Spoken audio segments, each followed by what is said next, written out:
საგანგებო ეთერს საქნახშირში მიმდინარე პროცესი იქნება ჩვენი გადაცემის პირველი ნაწილის თემა და ჩვენი სტუდიის სტუმრები არიან ხვიჩა გაბუნია, მეშახტე, გათავისუფლებული მეშახტე და ნიკა წიქარიძე, მეცნიერების, განათლებისა და კულტურის პროფკავშირების თავმჯდომარე. ბატონებო, მოგესალმებით. მადლობა, რომ ხართ ჩვენთან სტუდიაში სტუმრად. ბატონო ხვიჩა, პირველ რიგში დავიწყებ თქვენგან. გავრცელდა უკვე განცხადება კომპანია საქნახშირის, ისინი უარყოფენ თანამშრომლების გათავისუფლებას და ამ განცხადების მიხედვით, როდესაც მეშახტეების ნაწილი მათზე განხორციელებულ პოლიტიკურ რეპრესიებს საუბრობს, ეს არის არასწორი ინფორმაცია.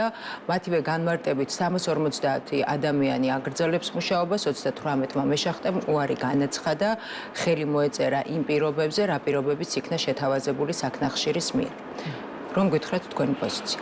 პირველ რიგში მინდა მოგესალმოთ და მადლობა გადაგიხადოთ აქ მოწვევისთვის და იმედია რომ სხვა ტელევიზიები საინტერესდებიან შრომელი ხალხის პრობლემებით, ისეთი ხალხის პრობლემებით, როგორიც ვარ ჩვენ მეშახტეები, როგორიც არის აი აგარის მუშები, ჩემი დიდი სოლიდარობა აი ამ ხალხის მუშებს, როგორიც არის ჭიათურის მაღაროელები, როგორიც არის ასევე კიდევ სესტაფონის ფეროელები და ასე შემდეგ. რაც შეეხება ტყიბულის თემას.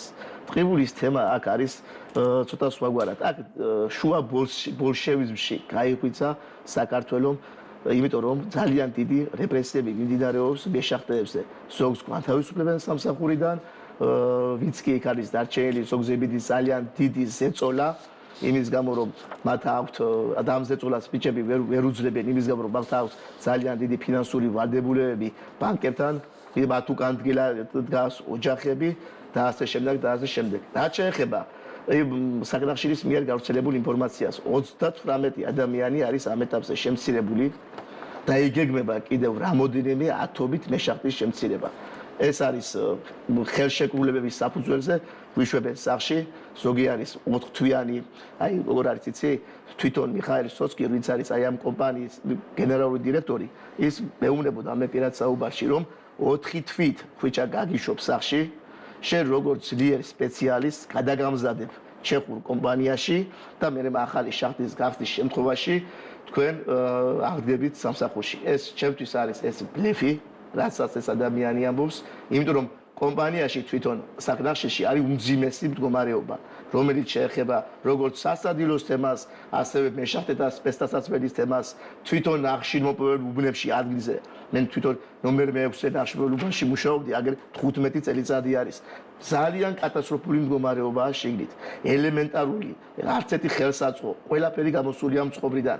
გადაადგილების საშუალება, ეგრეთ წოდებული ჭაური, ეგრეთ წოდებული ლიფტი, რომელთაც ხდება ჰორიზონტალიზაციის გადაადგილება, მთლიანად გამოსული არის მწყობრიდან.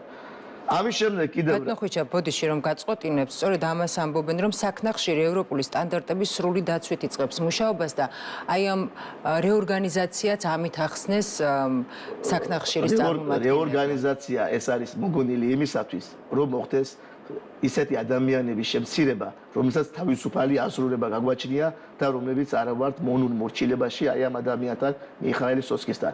ეს არის ტერორი, არავითარი რეორგანიზაცია არ არის შახტში პირდაპირ დაიწყეს თავისუფალი ადამიანების შემცირება, რომლებიც აზროვნებენ თავისუფლად და მიყვებიან ყველანაირ 350 ადამიანს ნუ მივაყენებთ ამ შემთხვევაში. 350 ადამიანი როგორ? 350 ადამიანი არ არსებობს არ არსებობს შენ.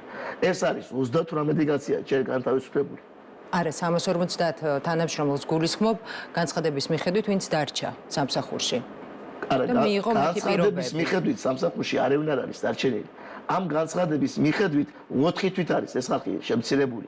და ამბობს შემდგომ კომპანიის ხელმძღვანელი, რომ თუ კი მე ვაკანსიას გამოვაცხადებ და თუ კი იმის კეთილნებაზე იქნება დამოკიდებული, მაშინ აღადგეს ამათ სამსახურში, თორემ ისე კი არ მიიღებს.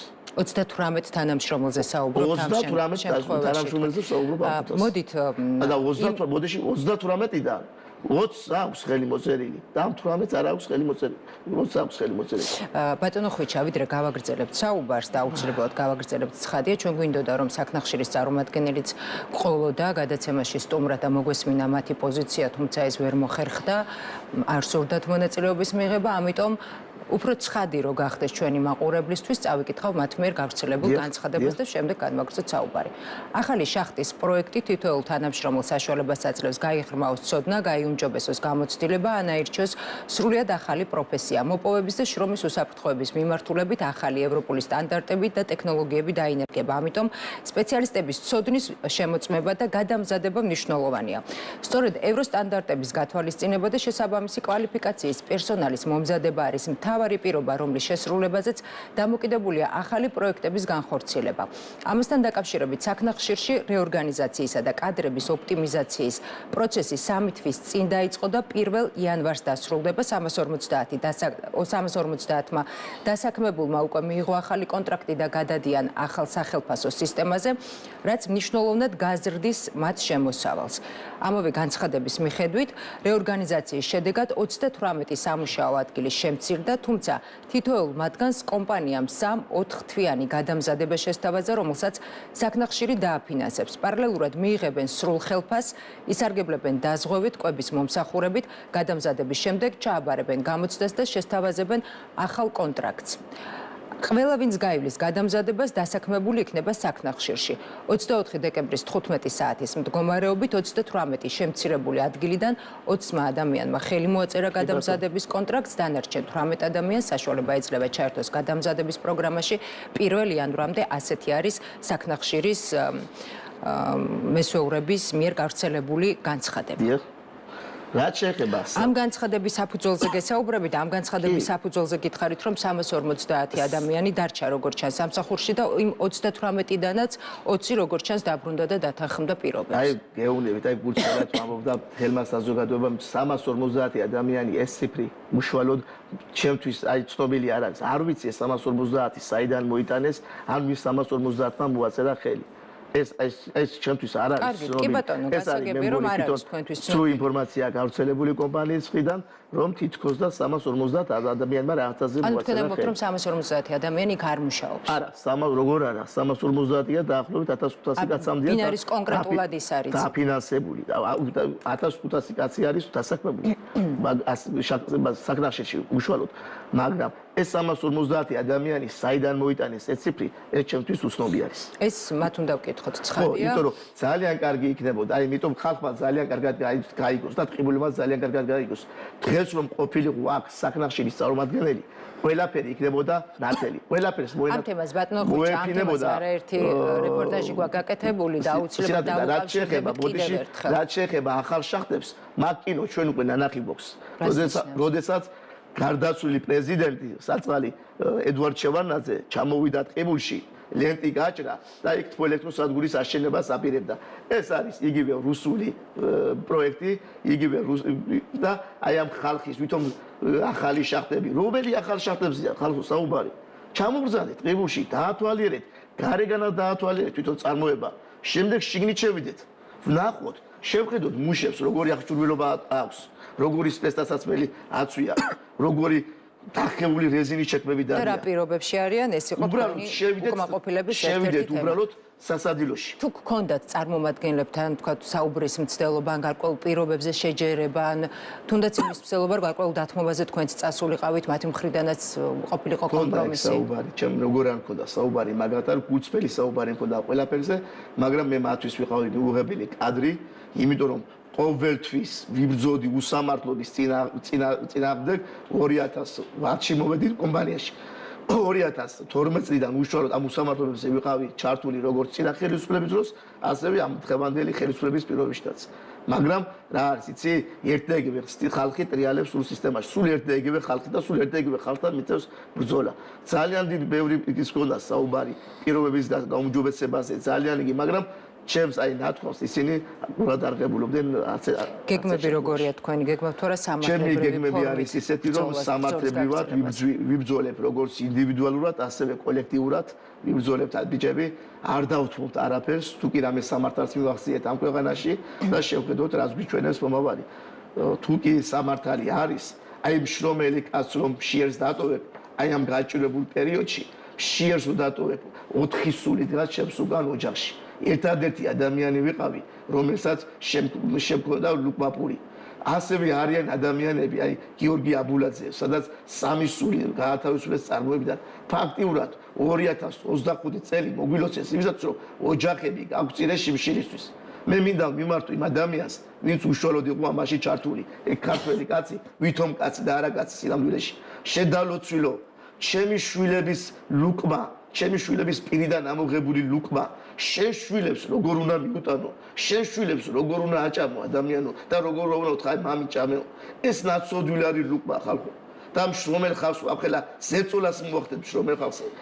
გაჩაგრავთ და გაასწორებთ რა სამართალზეა ხალხო საუბარი, რა იმაზეა საუბარი რა. კაი, მე ვიყავი თქვათ უვარგისი სამთო ოსტატი. 7 წელიწადია სამთო ოსტატი ვარ მე. მალამდე ვიყავი მუშის პოზიციაზე. ჩემ ხელში თელმა ტყიბულმა იცის, თელმა მეშახტემა იცის, ფრჩხილია ჩემი ზედამხედველობის ქვეშ ყო მუშას ის არ უტკენია წარმოებაში. თუ ეს ასეთი უვარგისი ვიყავი მე, საზოგადოებამ გასაჯოს, რატო გამაჩერე მაშინ ამ პოზიციაზე ამდენი ხანი? რა, ეხლა დაგჭირდა და ეხლა მომიცილე თავიდან. ეს ყველაფერი დაკავშირებული არის იმასთან, რომ მქონდა თავისუფალი აზრი, არ ვიყავი მათთან მონურმორჩილებაში და მომიცილის თავიდან. ბატონო ხვიჩა, რა ტიპის უნდობლობა იყო ფაქტია იმის გათვალისწინებით, რომ თქვენ უარი თქვით მათ შემოთავაზებაზე, იმ 60 დასვენება იქნებოდა თუ გადამზადება იქნებოდა, შემოგთავაზეს ხომ? იყო ესეთი. იყო შემოთავაზება გენერალურ დირექტორმა უშუალოდ რომ ანაზღაურება მოხდებოდა. რატომ რა იყო მიზეზი, რის გამოც თქვენ უარი თქვით იმის გათვალისწინებით, რომ ფაქტია, რომ უმრავლესობა დათანხმდა და 18 ადამიანმა თქვა უარი. უმრავლესობა არ არის იქ დათანხმებული, არავით არის 20 კაცი სულ ცოტა ხო დათანხმდა. 20 კაცი დათანხმდა იმის გამო, რომ ისინი არიან 65 წელს გადაცილებული ადამიანები და 70 ანუ ეს იყო წელს ფაქტობრივად გაშვებული ადამიანები. ეს იყო ფაქტობრივად, ისინი უკვე მათ უკვე იცოდნენ, არის ერთადერთი ადამიანი, არ მინდა სახელი და გვარი დავასახელო, ტყიბულმა იცის და მეშახტემა იცის, სატრანსპორტო უბანში იყო 10 თავად ეს კაცი. დასახიჩრებული წარმოებაში, აი ადამიანი იყო ბიულეტენზე. ადამიანი იყო ბიულეტენზე. თუ და გაინტერესებთ ამ ადამიანს, მე მოგაძებნებ თქვენ. ადამიანი იყო ბიულეტენზე, უხუცესი ადამიანი, რომელსაც 40 წლიანი გამოცდილება აქვს ჩახტში. დაიბარეს. გვაწერიეს ხელი, უთხრეს რომ შენ უნდა წახვიდე სამსახურიდან. თუ გინდა ეს 4 თვიანი მიიღე თუ არა და თუ არ დათანხმდები 2 თვიან კომპენსაცია ეკუთვნის კანონით და დამთავრდება ყველაფერი მაგით. ასეთი ზეწოლაა ხალხო. რასი ახალ შახტაზეა საუბარი, მეგობრებო, როდესაც წარმოებას დაათვალიერებთ, გარეგნულად ეთყობა, რომ იქ პროცესი მიდის უარესობისკენ. გარეგნულად ეთყობა წარმოებას და შეგთუჩახმართ კიდე და ჩაიხედავთ. აი ბიციშქვეშ რაც ახდება, დარწმუნდებით, რომ ახალი შახტა კი არა, აი ამასაც ვერ ინარჩუნებენ, რაც არის დღეს წარმოებას, რაც აქვს. ამასაც ვერ ინარჩუნებენ. თვითონ მეშახტებს რომ დააყენო და შეხედო როგორი სპეცდასაცმელი აცვია ბიჭებს. ვალიკის ფასით რეზინი შექმნა არ მოუტანიათ რამდენიმე თვი არის. დაახლოებით 30-35 წელს ვიხდით ჩვენ მეშახტების შიგნით. ამ რეზინი შექმნა ჩვენი სახსრებით ვიდურობთ ყველაფერს. აი ბიჭებს რომ შეხედო რა აცვია ტანზე, დარწმუნდებით რომ აი რა სიტუაცია იქიდან და რასი ახალი შახტაზეა საუბარი და რასი გადაიარაღებაზეა საუბარი და რასი ჩეხურ კომპანიაზეა საუბარი. ეს ყველაფერი ბლეფი და ფარსი არის და ეს ყველაფერი არის ყალბი და სულ ინფორმაცია ძალიან კარგად მიყურებს ახლა ტყიბულელები და ძალიან კარგად იციან მათმა ეს ყველაფერი. ყველაფერი კარგად იცის. ამიტომ არის აი ჩემი თხოვნა რომ თქვენ ჟურნალისტები ყველა ტელევიზიაში არა აქვს მნიშვნელობა პირველი არხი იქნება, იმედი იქნება, ფორმულა იქნება თუ რაც იქნება, ტევე პირველი თუ რაც იქნება მთავარი არხი, ჩამოდით. უშუალოდ აი შედით ჩვენს სამსახურში და დაათვალიერეთ ჩვენი საშხაპეები, არ გაინტერესებთ როგორი არის? ჩვენ დათვალიერებული ვართ. ჩვენი საშხაპეები იცით? გაქვთ მაგის იგენი?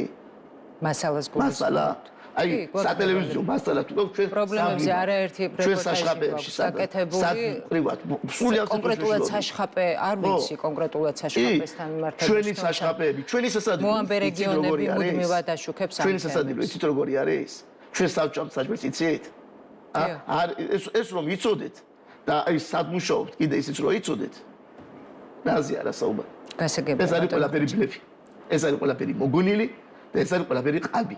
აგერ მისვენეს ტყიბულის მოსახლეობა და ძალიან კარგად იციან მეშახტეებმა იქ. გასაგებია ბატონო ნიკა, ვიცი რომ იცნობთ მათ პრობლემებს, თუ გქონდათ საუბარი და კონკრეტულად თქვათ რა შეიძლება რომ გაკეთდეს მათი მდგომარეობის გამოსასწორებლად ამ მიმართულებით. მოგესალმებით, მივესალმებ მაყურებელს, ხო. აი გადაიარაღებზე ლაპარაკი 2016 წელსაც იყო. 2016 წელს გაფიცვა მე მახსოვს ტყიბულში და მე და ჩემი თანამებრძოლები მხარს უჭერდით მაშინ ამ გაფიცვას და მაშინაც ამაზე იყო ლაპარაკი და იმის მერე როგორც ხედავთ გავიდა 10 წელი დაახლოებით და ისევ ამაზეა ლაპარაკი. ან და ისიც რომ ტყიბულში სხვა არაფერი ასე ვთქვათ წარმოება არ არის გარდა ამისა. ანუ ის რომ ეს ადამიანები მთლიანად დამოკიდებული იყვნენ, ეს აწყობს კომპანიას, იყვნენ აი ამ კომპანიაზე თავად და სხვა არაფერი არ ხდებოდეს. ეს ესტონური მოდელი შემოიღეს თავის ძოზე ხელისუფლება შემოიღო იმისთვის რომ თითქოს რეინვესტირება უნდა მოხდარიყო იმ ასე ვთქვათ ამოღებული მოგების ნაწილის მაინც ადგილზე, მაგრამ არც ერთ ამ ინდუსტრიულ ქალაქებში ამ რაღაცა ერთ წარმოებაზე დამოკიდებულ ქალაქებში ეგ არ მომხდარა და არ ხდება რეალურად. ხო, ანუ მაგრამ თავარი კიდე ის არის, ეხლა რაც ბატონმა ხუჩამ ისაუბრა, ყველაფერი იგივე ხდება ზუსტად ყველა სფეროში, აბსოლუტურად ყველა სფერო. აქ მარტო მეშახტეებზე არ არის, ან მაღაროელებზე, ან კიდე სხვადასხვა საწარმოებში დასაქმებულებზე. იგივე ხდება ზუსტად ყველგან. შრომელი კლასი საქართველოში არის მიტოვებული. მიუხედავად იმისა, რომ შრომელი კლასს აქვს უდიდესი დამსახურება ქართული სახელმწიფოებრიობის ჩამოყალიბებაში, ანუ რეალურად პირველი რესპუბლიკაც და შემდეგ აღდგენაც ამ ხალხის კისერზეა გადასული, მაგრამ სამწუხაროდ ამ ხალხის პრობლემებზე არავინ არ ლაპარაკობს. მიტოვებულია ეს ხალხი და ეს იმაშიც გამოიხატება, რომ არჩევნებზე მაგალითად რაღაც ნაწილი საზოგადოება ახლოს 30%-ზე მეტი საერთოდ არ დადის ამორჩევლების, ხო? და ეს ფაქტიურად გვაჩვენებს, რომ ეს არის აი ეს კრიზისი, რაც დღეს დგას. რეალურად აი ეს არის ერთ-ერთი უხილავი მიზეზია, იმიტომ რომ დღეს რაც პრობლემები გვაქვს, ესე იგი მიტოვებულია, იმას კი არ გულისხმობ მე რომ მხოლოდ ასე ვთქვათ, ბედის ანაბარად არის. პირიქით, ხელის შემშლელი ფაქტორები ბევრი არის. მე ხა პროფკავშირს წარმოვადგენ და მოვედი იმ ადამიანების სახელით სალაპარაკოთ, ვინც ვთქვათ, მეცნიერები, პედაგოგები, მუზეუმის თანამშრომლები ასე შემდეგ და კიდე სხვა ჩემი კოლეგა პროფკავშირელების სახელით სალაპარაკოთ იმაზე, თუ რა პრობლემები გვაქვს ჩვენ და ამ პრობლემებზე სახელმწიფო რანაირად პირიქით ამ ხესაც გვიშლის. ანუ ეს ხელისუფლება დღეს იმიტომ მივიდა აქამდე, რომ რეალურად აი ყველანაირი მექანიზმი შექმნა იმისთვის, რომ ჩვენ მშრომელებმა ვერ დავიცვათ ჩვენი თავი. ჩვენ არა გვაქვს საყოველთაო გაფიცვის უფლება, სოლიდარული გაფიცვაზე მაქვს საუბარი. ჩვენ ვერ მონაწილეობთ, თქვათ, სამხრივ კომისიაში სოციალური პარტნიორობის. ჩვენ გვდევნიან, ჩვენ საქმიანობას დევნიან ყოველდღიურად მშრომელი ადამიანი აწყდება სამსახურში დისკრიმინაციას, ზეწოლას. აი ხა მე მახსენდება თქვენ გქონდათ, თქვათ, მაგალითად ქაბატონ თეატროლოგიანთან ინტერვიუ რამდენიმე წლის წინ და მაშინაც ის რაღაცა ის იგივე მოგონილ საკითხებზე საუბრობდა, როგორც აი ამ ადამიანებს მოეპყნენ ჩვენ კოლეგებზე და 40 სასამართლო პროცესი წააგო ადამიანმა, რომელმაც დაანონსა, რომ მე ამათ ყველას გავყრი და დაჩვეულებრივ დასაქმებლებზე აქვს საუბარი, რომელსაც 400, 500, 600 ლარი აქვს ხელფასი და ეს განახორციელა, მაგრამ პასუხს არავინ არ აგებს. არც ეხა ბატონი ხვიჩა მოიგებს სასამართლოს დარწმუნებულობა, მაგრამ პასუხს არავინ არ აგებს. ისევე ჩვენ შემთხვევაში 40 ადამიანმა სასამართლო მოიგო, მაგრამ არაფერი არ შეცვლილა. ხო, ანუ ეს უსამართლობა საბოლოო ჯამში მოდის იქიდან, რომ ჩვენ დასაქმებულებს შემთხვევაში ბოდიში რომ გაწყვეტინებთ ფედონიკა არ ხდება თქვა ანაზღაურების ანუ რაც გადასახადი აქვს თქვა ამ შემთხვევაში ხა აი წარმოიდგინეთ თქვენ რომ 15 თანამშრომელზე მეტი ჩვენი პროფკავშირის წევრი ოპერიტის თანამშრომლები გაფიცვის საბაბით გაათავისუფლეს სამსახურიდან ეგ არის როგორი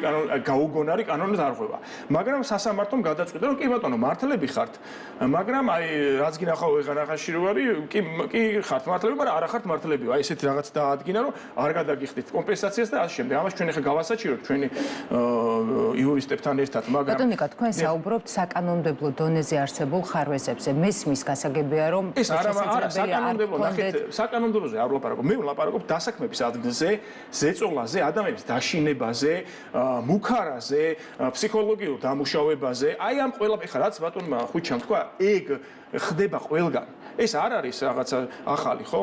აი ეს გამოიხატება იმაშიც, რომ რეალურად სოციალურად სახელმწიფო გვიწერია, რომ ვართ კონსტიტუციით. პირიქით არის ყველაფერი. ჩვენი, ესე იგი, ეკონომიკური მაჩვენებლები, რომლებსაც აი სხვადასხვა ბიზნესმენები და ხელისუფლების წარმომადგენლები ესე აფრიალებენ, ძალიან სამხრივია, იმიტომ რომ მეორე მხარეს არის სოციალური უთანასწორობის ინდექსები, ასე შემდეგ სხვადასხვა მაჩვენებლები, რომლებსაც ესე ჩქმალავენ, აი რამდენიმე კარგი სტატიაც გამოქვეყნა, მე მინდა ასევე ვთქვა, რომ აი ძალიან დიდი მადლობა უთხრა კავკასიურ სახს, რომ აი შრომის ისტორია საქართველოში გამოწეს ესეთი წიგნი, რომელშიც ნამდვილად ნახავთ თქვენ, რომ ეს ხალხი, ვისაც დღეს მაგალითად, რა ვიცი, რას არ ეძახიან, ხო?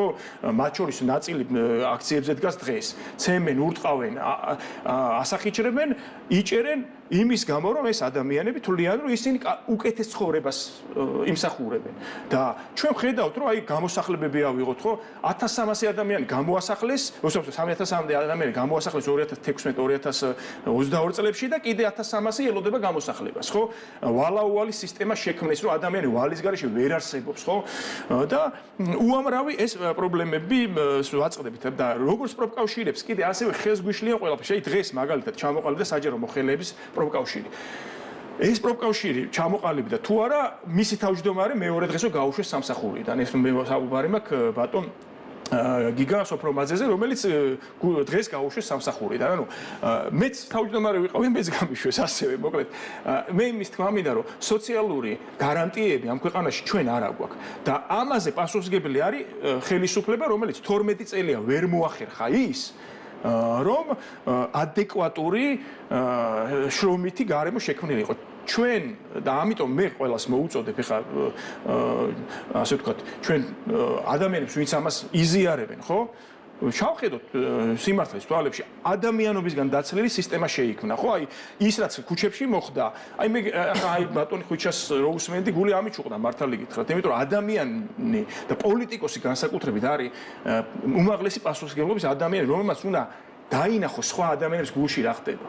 აი ჩაიხედო სხვა რო აგდებ ადამიანი რო უშვებენ ან რომ ათავისუფლებენ სამსახურებენ წარმოვიდგინონ მათ გულებში რა ხდება მათ ოჯახებში რა ხდება ხო ანუ ის რო თავისუფლება რა არის ჩემთვის რა მე არქეოლოგი ვარ და ამიტომ ჩემი კუთხიდანაც ხედავ ხოლმე ამას რა ან თუ შენ არ შეგიძლია სხვა საგნის ან არსების ავტონომიურობის აღიარება შენ მასში არ დაინახო ანუ უბრალოდ მის მდგომარეობაში არ ჩადგე ხო მაშინ შენ უბრალოდ კარგავ ადამიანურობის განცდას ეხლა ქვისიარაღი ადამიანმა ისე შექმნა რომ პირველ რიგში გაიაზრა მისი ტექნიკური მახასიათებლები, ანუ მისი თავის მისი ავტონომიურობა შეაფასა, ხო? იგივე მოხდა სოციალურ გარემოშიც და ჩვენ ჰუმანური დამოკიდებულება დავკარგეთ ერთმანეთთან და დღეს ზოგადად საზოგადოებაში არა, ზოგადად არა, მე ვამბობ, რომ აი ეს ხელისუფლება უკაცრავად რომ ეს ხელისუფლება პირდაპირ აღვივებს შუღლს ბოღმას ადამიანებში და ადამიანებს რომლებიც ეხა მაგალითად შეიძლება მეც როგორც მაწუხებს ისე აწუხებდეს მეორეს მაგრამ აი ამ რაღაც შეთქმულების თეორიებით ცდილობს რომ აურიოს გზა და კვალი და რაღაც მოგონილ საკითხებზე გადაიყვანოს მაგრამ ჩვენ ძალიან ბევრი პრობლემა გვაქვს რომელიც მოსაგვარებელია და ეს პრობლემები ნახეთ როგორ რაღაცა ეს პრობლემები მაშინ მოგვარდება როცა იქნება ძლიერი პროფკავშირები როგორ უნდა შეიქმნას ძლიერი უნდა მოვიპოვოთ ჩვენ ეს უფლებები ამ უფლებებს ეს ხალხი ხა ავტორიტარიზმისგან ისეთი სისწრაფით მიდიან რომ ეს ხალხი ჩვენ არ მოგჩვენს ჩვენ უნდა ვიბრძოლოთ მოვიპოვოთ ეს უფლება და უნდა დავდგეთ იმ გზაზე რომელ გზაზე 1000 საუკუნის დასაწყისში ჩვენი პირველი რესპუბლიკა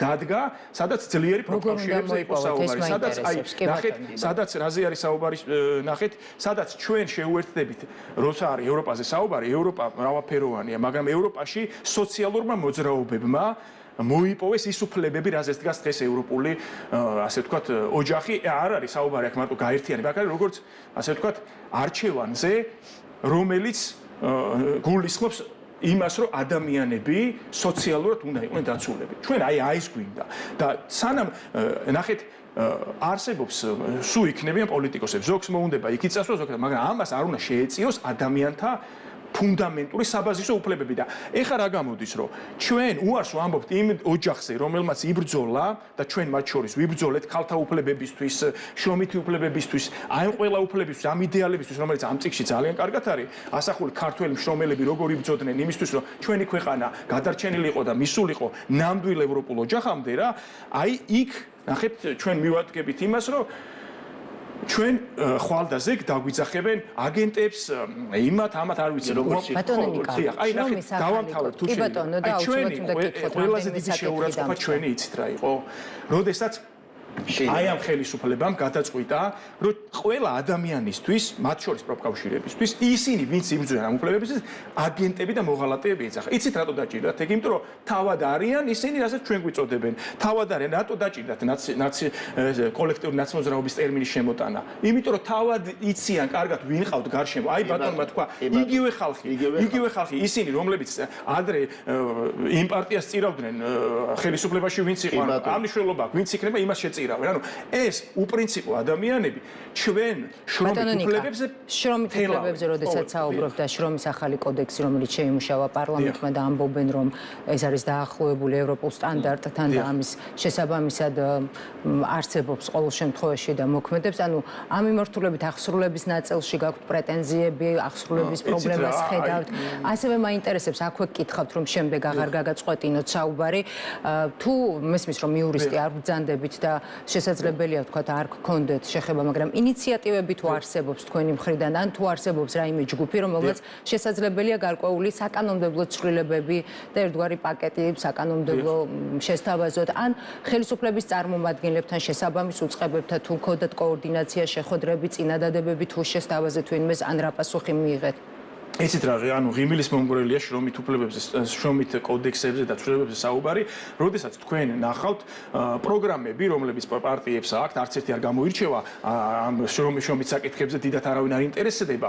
ნუ არის რაღაც გარკვეული, მაგრამ მე რაზე ვამბობ, ქართული ოცნების, ესე იგი, ამ მიმართულებით პროგრამა იყო სამარცხვინო, არის გირჩზე უარესი, ასე ვთქვათ, იყო ჩემთვის, იმიტომ რომ მე ვთვლი, რომ ანუ ნახეთ, იქ ლაპარაკია ხოლმე გირჩი ლაპარაკობს იმაზე, რომ არ უნდა იყოს ასე ვთქვათ, რაღაცა არ უნდა ერეოდეს სახელმწიფო თითქოს აი ამ შრომით ურთიერთობებში, მაგრამ ნახეთ, იმაზე უფრო რეალურად გაცდა საერთოდ ამ რაღაც პოლიტიკურ იდეოლოგიებს, რაღაცა ანომალია მივიღეთ და ჩვენ ეხლა ვართ აქ მე ბევრ დიდი ხანი ამ პროცესებში ჩართული ვარ და ბევრმა ჩვენმა კოლეგამ შეიტანა ინიციატივებიც ყველაფერი, მაგრამ არც ერთმა ინიციატივამ არ მიიღო მხარდაჭერა. იმიტომ რომ ნახეთ, როდესაც შრომითი უფლებები უფრო მეტად იქნება დაცული, ჩვენ ქვეყანაში იქნება უფრო ძლიერი პროფკავშირული კულტურა. შეიძლება პროფკავშირების თემას ერთი წუთი დავამთავრებ. დღეს ხო, პროფკავშირებსაც შეეხება. დღეს ასევე აი ამ თავისუფალ, ასე ვთქვათ, უამრავი პროფკავშირი შეიქმნა ბოლო რამდენიმე წლის განმავლობაში. თავისუფალ დამოუკიდებელ პროფკავშირებზე მაქვს საუბარი. მაგრამ მეორე მხრივ არის პროფკავშირი, რომელიც გაერთიანებული პროფკავშირი ქვია, ასე ვთქვათ, და დღეს იქ ადამიანები ცემეს თავისი წევრები, არ ვიცი, ეგეთი რაღაცა საერთოდ არ გამიგია და ყავს თავმჯდომარე დემოკრატიული ორგანიზაცია და 20 წელი ერთი თავმჯდომარე ყავს. და ამას ყვებავს სახელმწიფო. სახელმწიფო უწყობს ხელს იმას, რომ აი ესეთი ჩვენ ვეძახით ხოლმე ყვითელი პროფკავშირების შექმნას, თუ იქ გამგეობაში არიან ადამიანები, ვინც უკვე რეალურად ბატონო ნიკა, ოპოზიციურ პარტიებს თუ მიმართეთ საინტერესოა იგივე ვთქვათ ინიცირებასთან კანონპროექტის ინიცირებას იცით კანონპროექტების ინიცირებით ჩვენ დახმარებოდნენ ისინი საკანონმდებლო ორგანოები. ნახეთ, ჩვენ ესენი მაგას ვლაპარაკობ, იყო ბევრი ინიციატივები, ეს ინიციატივები ყველა ჩავარდა. ეხლა როგორ წარმოგიდგენიათ ადამიანთან, რომელსაც ლაპარაკი, ანუ დიალოგზეა ხოლმე საუბარი, ნახეთ და დიალოგი არის ესეთი მოწოდებაა ხოლმე. მოდით ჩვენ დაგიმტკიცებთ იმას, რომ თქვენ ცდებით. ეს დიალოგი არ არის. არ შეიძლება ედებატო ადამიანს, ეხლა ხანდახან მახსენდება ხოლმე ბატონი ავლიბ ზურაბიშვილთან თავის პაციენტის ასე ვთქვათ, ინტერვიუ, რომელიც ეუბნება, რომ მე თამარ მეფეს ვიცნობდი, მე დავით აღმაშენებელს ვიცნობდი და ესეთი ადამიანები არიან ხელისუფლებაში, ვინც გეუბნება, რომ მე დავით აღმაშენებელს ვიცნობდი და თამარ მეფეს ვიცნობდი და ასე ვთქვათ, როცა დაელაპარაკები, რომ შენ აი ბატონი ავლიპი ელაპარაკება, რომ კი მაგრამ თქვენ ეხა ცხოვრობ და მაშინ არ იქნებოდით, ასე ვთქვათ, ვერ გაიცნობდითო, მაგრამ აზრი არა აქვს, ხო, ანუ ესევეა ჩვენი პრემიერ-მინისტრთან ლაპარაკს აზრი არა აქვს, იმიტომ რომ ისინი პირდაპირ გეუბნებიან, შენ უკვე მცდარი ხარ, დიალოგი როგორ იწყება, იცით? მოდით დავჯდეთ, ორი მხარე არსებობს, შევაჯეროთ რაღაცას მე დავთვალ, რაღაცა შენ დათმე, მაგრამ როდესაც არალეგიტიმური ხარ და უკვე შენ ლეგიტიმაციას შეხვდით პრემიერ-მინისტრს ჰქონდათ არა, მე არ შევხვდები პრემიერ-მინისტრს, არც არავინ მგონია, იმიტომაც არავინ არ ხვდება, რომ მათი დამოკიდებულება არის ასე ვთქვათ, მაგიდი სატრიალება თავიდანვე და ეხა ვინ შეხვდება, მაგრამ რა თქმა უნდა, მეც ბოდიში მინდა რომ გავაგზო ეს პროკავშირების თემა ეხლა მე რო ვარ დაჩაგრული და დაჩაგრულად მიმაჩნია თავი, ჩემისთანა თანამშრომლები, ჩემისთანა ადამიანები არიან დაჩაგრულები. სად არის ეხლა ეს პროფკავშირი ჩვენთან წარმოებაში რო არის წარმოდგენილი? სად არის? სად არის ეგრეთ წოდებული პეტრიაშვილის პროფკავშირი? თუ გაქვს თქვენ ამაზე, აი ამ კითხვაზე პასუხი. სად ბრძანდება დღეს პეტრიაშვილი? პეტრიაშვილის წარმომადგენლები რას აკეთებენ ჩვენთან წარმოებაში? თქვენ თუ მოიგეთ ბატონო ხვიჩა. შეზრდილი არიან კომპანიასთან თავი და ბოლომდე. შეზრდილი არიან სოცკისთან თავი და ბოლომდე. პირდაპირ თანამონაწილე იყვნენ ამ ხალხის შანტაჟში და სამსახურებიდან გაშვებაში. უშუალო თანამონაწილეობას ღებულობდნენ შიგნით. მეცაც გეტყვით, პროფკავშირის წევრი ვინც იყვნენ, ოჯახიდან ორივე წევრი გამოუშვეს სახშახშირიდან. ერთი განცხადება არ გაუკეთებია ბატონ პეტრიაშვილს. ერთი განცხადება არ გაუკეთებია მათ წარმომადგენლებს ჩვენთან შახში. რომ ვეუბნებით რომ დაგვიდეგი გვერდში გათიშვილი აქვს. გათიშვილი აქვს ტელეფონები. ხალხმა უნდა გაიგოს, აქ დღეს არ უნდა იყოს წარმოდგენილი ახლა პროფკავშირი. არ უნდა იყოს წარმოდგენილი, მაგრამ მინდა მიმართო მეშახტეებს. ესენი არიან ადამიანები, რომლებიც თავი და ბოლომდე შეზრდილი არიან წარმოებასთან, რომლებიც ერთად ჭამენ და ერთად სვამენ. პეტრიაშვილის პროფკავშირი არ არის სანდო პროფკავშირი. მეშახტეებო არ ენდოთ მათ, ისინი ყოველთვის მოგატყუილებენ და ისინი ყოველთვის გაგწირავენ, იმიტომ რომ არა სანდო პროფკავშირები. მაგრამ არის ახალი პროფკავშირები და ის პროფკავშირი. ამიტომ მე მაგას მინდა მე მინდოდა მაგის შექმნა. არა მაქვს ეხლა მე არც მახელა იურიდიული განათლება არაფერი რომ ადგილზე გვინდოდა შეგვექმნა დამოუკიდებელი თუმცა ბატონო ხვიჩა არიან ადამიანები რომლებიც აუცილებლად მოგმართავ მინდა მიმართო მეშახტებს რომ ასეთ ადამიანებს მიმართეთ ვინც არის დამოუკიდებელი და აუცილებლად აგიდგებიან გვერდში და არა პეტრიაშვილის პროფკავშირი რომელიც თავი და ბოლომდე არის შეზრდილი ერთ რამეს ვიტყვი რომ აი ამ პეტრიაშვილის პროფკავშირში არიან ადამიანები ვისაც ეს არ მოწონს დღესაც და მომავალშიც დარწმუნებული ვარ ეს ადამიანები თავის საქმეს იტყვიან იმიტომ რომ არ შეიძლება დემოკრატიულ ორგანიზაციაში 20 წელი იყოს ერთი ადამიანი თავმჯდომარე და ვერაფერს ვეცვლით მეხანძრეს ეძახიან იმეების რა ქვია გაფიცვების ჩაქრობის დღეს უნდა იღებდნენ ისინი ხმას აი მე რო ვიჩაგრები და ჩემისთანა ხალხი რო იჩაგრება დღეს უნდა იღებდნენ მაგრამ დანაშაულია ისინი ამ დანაშაულის თანამონაწილე არიან ძალიან დიდი მადლობა რომ იყავით ჩვენი გადაცემის სტუმრები ხვიჩა გაბუნია გათავისუფლებული მეშახტე ნიკა წიქარიძე მეცნიერების განათლებისა და კულტურის პროფკავშირების თავმჯდომარე საუბრობდნენ პირდაპირ ეთერში ჩვენ გადავინაცვლოთ ამჯერად რუსთაველის გამზირზე სადაც მიმდინარეობს კვლავ საპროტესტო აქცია აქციის მონაწილეები არიან შეკრებილები საკანონმდებლო ორგანოსთან აქცია მიმდინარეობს 7 გარემოში